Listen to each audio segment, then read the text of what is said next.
ತಾರಕ ಜಲಾಶಯಕ್ಕೆ ಬಾಗಿನ ಅರ್ಪಿಸಿದ ಶಾಸಕ ಅನಿಲ್ ಚಿಕ್ಕಮಾದು. ಎಚ್.ಡಿ. ಕೋಟೆ ತಾಲೂಕಿನ ತಾರಕ ಜಲಾಶಯವು ಭರ್ತಿಯಾದ ಹಿನ್ನೆಲೆಯಲ್ಲಿ ಶಾಸಕ ಅನಿಲ್ ಚಿಕ್ಕಮಾದು ಅವರು ಗೌರಿ ಹಬ್ಬದ ದಿನದಂದು ಶುಕ್ರವಾರ ಬಾಗಿನ ಅರ್ಪಿಸಿದರು.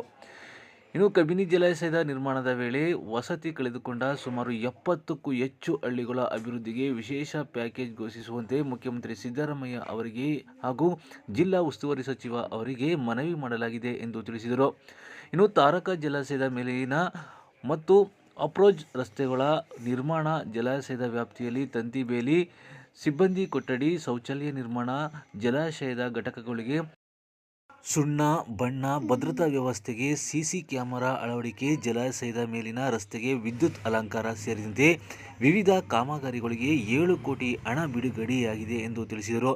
ಇನ್ನು ತಾರಕ ಎಡದಂಡೆ ಮತ್ತು ಬಲದಂಡೆ ನಾಲೆಯ ಹೂಳು ತೆಗೆಯಲು ಗಿಡ ಗಂಟೆ ತೆರವು ಮಾಡಲು 60 ಲಕ್ಷ ಬಿಡುಗಡೆಯಾಗಿದ್ದು, ಇನ್ನು 25 ಲಕ್ಷ ರು ಹಣ ಅವಶ್ಯಕತೆ ಇರುವುದರಿಂದ ಮತ್ತೆ ಮಂಜೂರು ಮಾಡುವಂತೆ ಮನವಿ ಮಾಡಲಾಗಿದೆ ಎಂದು ಮಾಹಿತಿ ನೀಡಿದರು.